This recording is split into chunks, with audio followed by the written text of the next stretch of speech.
Hi there, and welcome to this video on GCSE Biology for the AQA Specification, focusing on animal tissues, organs and organ systems, and in particular focusing on health issues.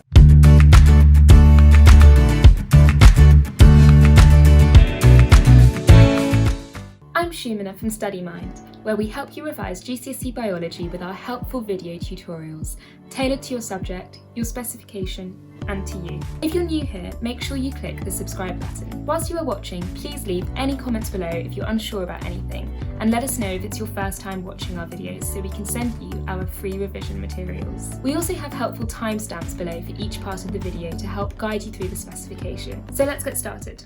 Hello all, and welcome to tutorial 5 of 7 on health issues. So in our previous tutorial we had a look at coronary heart disease, which is very relevant to this current tutorial, so you might want to go back and have a quick watch of that. But today we're going to be covering health and disease, the various types of disease, and at the end we're briefly going to have a look at the importance of sampling. So first of all, let's have a look at the relationship between health and disease and the interactions between different types of disease. So if I were to define health, I would say it's the state of well-being.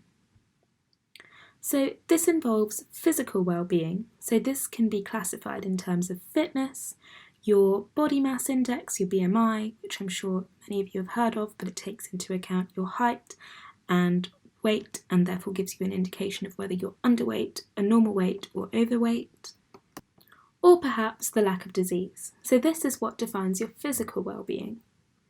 But it's really important that you remember that mental well-being is a determinant of your health. And so this includes your stress levels, mental illness and psychology.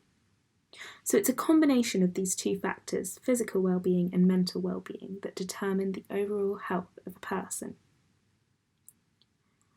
So people often think of health as the lack of disease, but this is not the case. So disease is often caused by presence of pathogens or foreign agents in the body. So therefore, disease can very heavily affect the health of a person.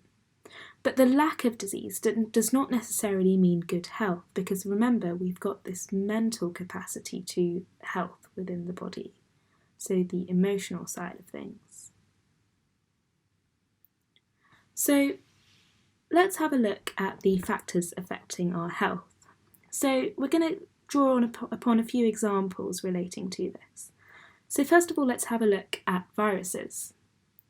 So not only can viruses cause destruction of our own human body cells, but also it can increase risk of certain diseases such as cancer. So infection by HPV, human papillomavirus, can lead to an increased risk of cervical cancer. And infection by the hepatitis virus can lead to increased risk of liver cancer. So a further factor that can affect health is the immune system. So those with a weakened immune system have a greater risk of suffering from diseases. So HIV, for example, human immunodeficiency virus, can weaken a patient's immune system, therefore leaving them more susceptible to other diseases because their immune system is going to be less capable of fighting any foreign pathogens that enter their body. Also, we briefly looked at immunosuppressants in the last tutorial, and patients may be on immunosuppressants if they've had an organ transplant, for example, and the example that we looked at in the last tutorial was the heart transplant. And this decreases the likelihood of organ rejection in the body. But also, it weakens the immune system in general, so therefore it increases the risk of the patient suffering from other diseases. Immune reactions can also lead to allergic reactions by the body. So these can manifest as skin rashes or exacerbation of asthma. So this occurs to foreign agents such as pollen, for example, which can lead to hay fever. So a third example of a factor affecting health is the interlinkage between physical and mental health. So severe physical health problems such as disability can affect mental health. And equally, mental health can affect your physical health. So, for example, mental health may lead to a change in diet, which can affect physical health by leading to obesity, for example. And now let's take a look at a fourth factor affecting health. Oh no, sorry, we're still on our mental health here. So, environmental factors can also affect your physical and mental health. So, for example, life situations can hugely affect your health. So, this might be access to medication, perhaps, or maybe even healthy food, and this can have really, really big impacts on both your physical and mental health. But also, stress is said to cause many problems, and it is often associated with many autoimmune diseases such as rheumatoid arthritis. But stress can also increase the risk of coronary heart disease and, of course, many mental health issues. And diet plays a big, big role in mental and physical health. So can you see how physical health and mental health are very well interlinked, and various external factors can influence them?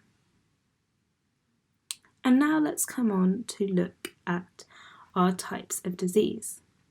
So we have communicable diseases and non-communicable diseases, and they do exactly that. So communicable diseases can be spread from one organism to another. So they are caused by many different types of pathogen, and they're also known as infectious disease. So for example, malaria can be transmitted by mosquitoes, and mosquitoes act as the vector for transmission. So malaria is an example of a communicable disease. A non-communicable disease, in contrast, can't be passed on to another organism. So they are often chronic, which means that they are long-term. So when you're trying to think of an example of this, just have a think about various conditions that you know and think of something that can't be spread from person A to person B. Well, an example that we covered in our last tutorial was coronary heart disease.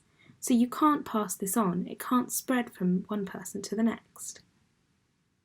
Remember, coronary heart disease is caused by a build-up of fatty plaques, or atherosclerosis, we can refer to it as, within the coronary arteries of the heart, and therefore leads to decreased blood supply to the heart muscle, and therefore reduces its ability to contract and pump blood around the body.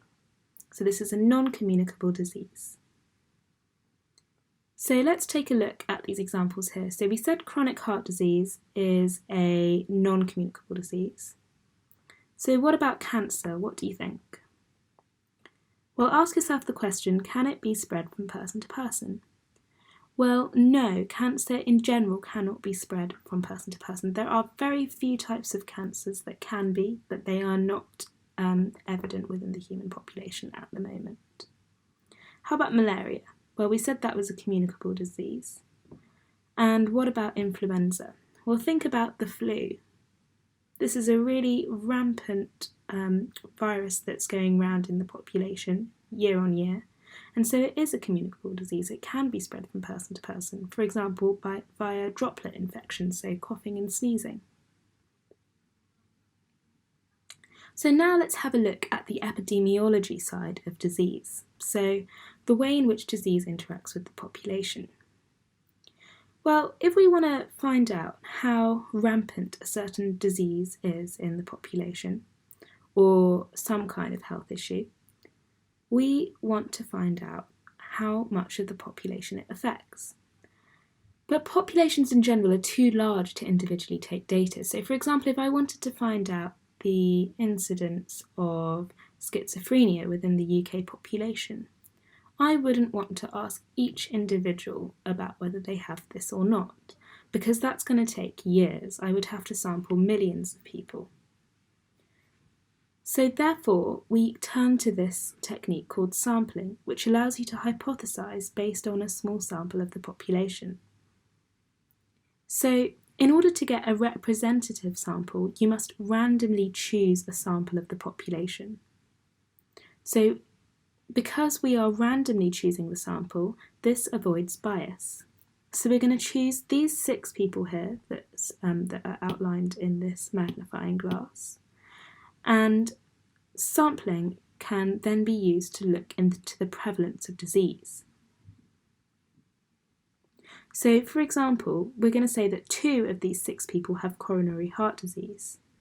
So the whole population of this community is 21. So if 2 of the 6 people have coronary heart disease, that's a third of the people in that sample have coronary heart disease. So we can extend this to the whole community of 21 people and say a third of these 21 people should theoretically also have coronary heart disease.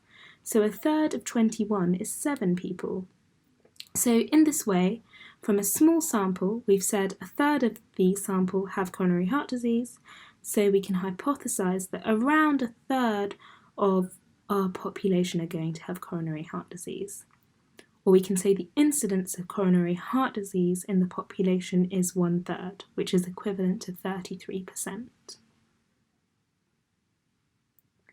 So we've had a look at various different aspects of health issues in this tutorial, and we've rounded it up nicely by taking a look at an example on sampling. So do go back and rewatch the video if there were any issues that you were confused about here. And I shall see you for our next tutorial. Thanks for watching this free video from StudyMind. If you liked this video, make sure to subscribe to catch our newest videos by clicking below, and leave a comment on a topic you'd like a video on. Click here to watch more videos in our series for GCSE Biology, or visit our website studymind.co.uk for free past paper compilations by topic and specification.